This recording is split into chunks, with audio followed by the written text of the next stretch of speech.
Hello दोस्तों, कैसे हैं आप सब। ड्रीम्स मोटो में एक बार फिर आपका स्वागत है। दोस्तों, अगर आप बीएससी नर्सिंग एंट्रेंस एग्जाम जो कंडक्ट करवाए जाते हैं ऑल इंडिया में, जैसे अलग अलग स्टेट में अलग अलग नाम से BSc nursing entrance exam conduct करवाए जाते हैं।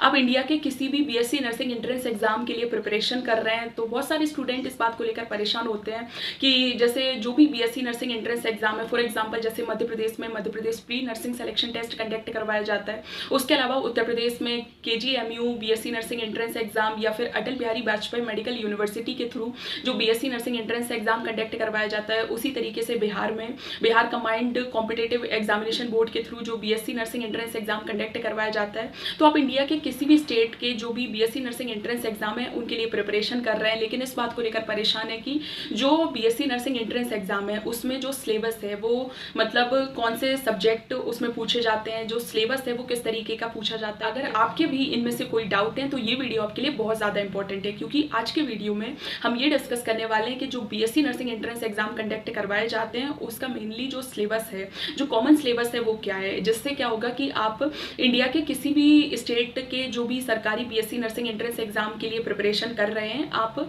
इस सिलेबस के थ्रू उस एग्जाम को प्रिपेयर कर सकते हैं और उस एग्जाम को क्रैक करके आप अपने स्टेट के या फिर किसी दूसरे स्टेट के जो भी सरकारी बीएससी नर्सिंग कॉलेजेस हैं उनमें एडमिशन ले सकते हैं। एडमिशन लेकर वहां से अपनी जो बीएससी नर्सिंग की डिग्री है उसको कंटिन्यू कर सकते हैं। ठीक है, जैसे मैं आपको एक कॉमन एक जो सिलेबस है वो मैं आपको बता देती हूँ कि जो mainly BSc nursing entrance exam conduct करवाए जाते हैं उसमें जो सिलेबस मेनली 4 सब्जेक्ट से पूछा जाता है। ठीक है, सबसे पहले बायोलॉजी सब्जेक्ट से जो क्वेश्चन है वो पूछे जाते हैं, उसके बाद केमिस्ट्री सब्जेक्ट से जो क्वेश्चन है वो पूछे जाते हैं, फिजिक्स सब्जेक्ट से जो भी क्वेश्चन है वो पूछे जाते हैं, और कुछ स्टेट में क्या होता है कि कुछ स्टेट में जनरल नॉलेज के जो क्वेश्चन हैं वो पूछे जाते हैं, या कुछ एग्जाम्स जो हैं उनमें इंग्लिश सब्जेक्ट जो हैं उसके क्वेश्चन पूछे जाते हैं। ये थोड़ा वेरिएट कर जाता है कि आप कौन से एग्जाम के लिए प्रिपरेशन कर रहे हो। ठीक है, क्योंकि अलग अलग एग्जाम में जो ये चौथा सब्जेक्ट है वो थोड़ा चेंज हो जाता है। उसमें सिर्फ ऑप्शन 2 ही होते हैं, या तो जनरल नॉलेज से क्वेश्चन आपसे पूछे जा रहे हैं या फिर जो इंग्लिश सब्जेक्ट है उससे क्वेश्चन पूछे जा रहे हैं।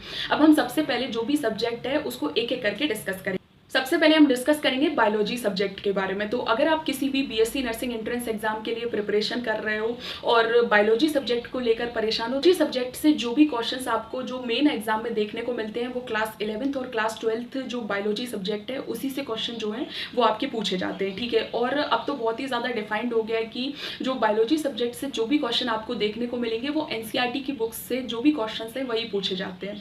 तो आप अगर बायोलॉजी सब्जेक्ट के लिए परेशान है तो आप क्लास 11th और क्लास 12th की जो बायोलॉजी एनसीईआरटी की बुक है उसको परचेज कर सकते हैं, और जो भी कंप्लीट सिलेबस है बायोलॉजी के जो भी इंपॉर्टेंट चैप्टर्स हैं आप उनको उस बुक से पढ़ सकते हैं और बायोलॉजी सब्जेक्ट को प्रिपेयर कर सकते हैं। ठीक है, इससे क्या होगा कि जो एनसीईआरटी की बुक है उनसे आपकी जो थ्योरी है वो कंप्लीट हो जाएगी। सेकेंड हम डिस्कस करेंगे केमिस्ट्री सब्जेक्ट के बारे में। तो केमिस्ट्री सब्जेक्ट के लिए जो सबसे इंपॉर्टेंट जो सिलेबस है वो क्लास 11th और क्लास 12th का जो भी केमिस्ट्री सब्जेक्ट का सिलेबस है उसी से रिलेटेड क्वेश्चन जो है वो आपसे पूछे जाते हैं। क्वेश्चन ये आता है कि जो क्लास 11th और क्लास 12th के जो बायोलॉजी सब्जेक्ट का जो भी सिलेबस है उसको कौन सी बुक से पढ़ें।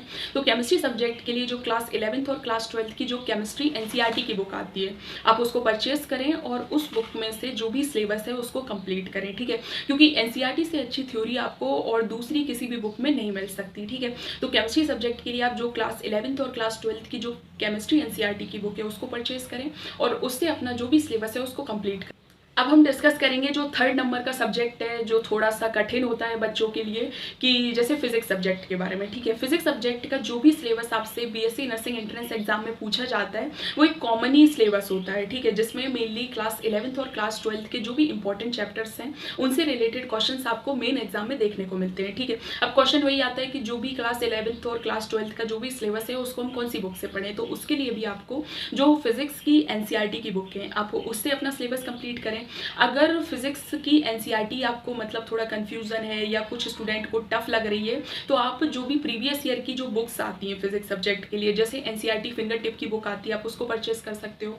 उससे क्या होगा कि आप उसमें से सिलेबस कंप्लीट कर सकते हो, जो थ्योरी के जो भी इंपॉर्टेंट टॉपिक्स हैं, जो फॉर्मूलाज वगैरह हैं, किस तरीके से क्वेश्चन को सॉल्व करना है, ये आपको एनसीईआरटी जो फिजिक्स की फिंगर टिप की बुक है आपको उसमें देखने को मिलेंगे। साथ ही साथ उसमें क्वेश्चंस भी दिए गए हैं, तो आप फिजिक्स सब्जेक्ट के लिए जो भी क्वेश्चन प्रैक्टिस है वो भी कर सकते हो, ठीक है। क्योंकि फिजिक्स सब्जेक्ट के लिए सबसे इंपॉर्टेंट बात ये है कि जो भी आप क्वेश्चंस, अगर आप क्वेश्चन सॉल्व नहीं करोगे तो आप मेन एग्जाम में भी क्वेश्चन नहीं सॉल्व कर पाओगे। तो फिजिक्स सब्जेक्ट क्योंकि प्रैक्टिस बहुत ज़्यादा मांगता है, तो आपको जो है वो एक ऐसी बुक को परचेज करना चाहिए जिसमें जो है वो थ्योरी भी दी जाए और साथ ही साथ उसमें क्वेश्चंस भी हो, जिससे आप अपने एग्जाम के लिए जो भी क्वेश्चन प्रैक्टिस है वो उस बुक से कर पाएँ, ठीक है। अब जो 4th नंबर का जो सब्जेक्ट है वो थोड़ा वेरिएट कर जाता है। कुछ एग्जाम्स में जो 4th सब्जेक्ट है वो जनरल नॉलेज का होता है और कुछ एग्जाम्स में जो है वो इंग्लिश सब्जेक्ट से क्वेश्चन पूछे जाते हैं, ठीक है।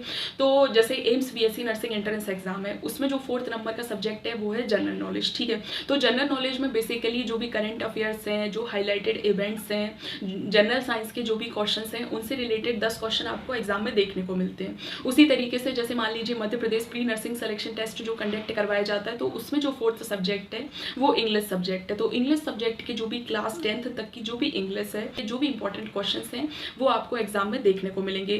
क्योंकि ये क्लास 10th तक की इंग्लिश सब्जेक्ट आपसे पूछा जाता है, तो काफ़ी मतलब ईजी क्वेश्चन आपसे पूछे जाते हैं जिनको आप आसानी से एग्जाम में कर सकते हो, ठीक है। अगर आप किसी भी बीएससी नर्सिंग एंट्रेंस एग्जाम के लिए प्रिपरेशन कर रहे हैं और अगर आपके कोई भी डाउट, कोई भी क्वेश्चन है तो आप कमेंट सेक्शन में क्वेश्चन पूछ सकते हैं। होप सो दोस्तों आपको वीडियो पसंद आया हो तो वीडियो को लाइक ज़रूर करें। Thank you so much for watching.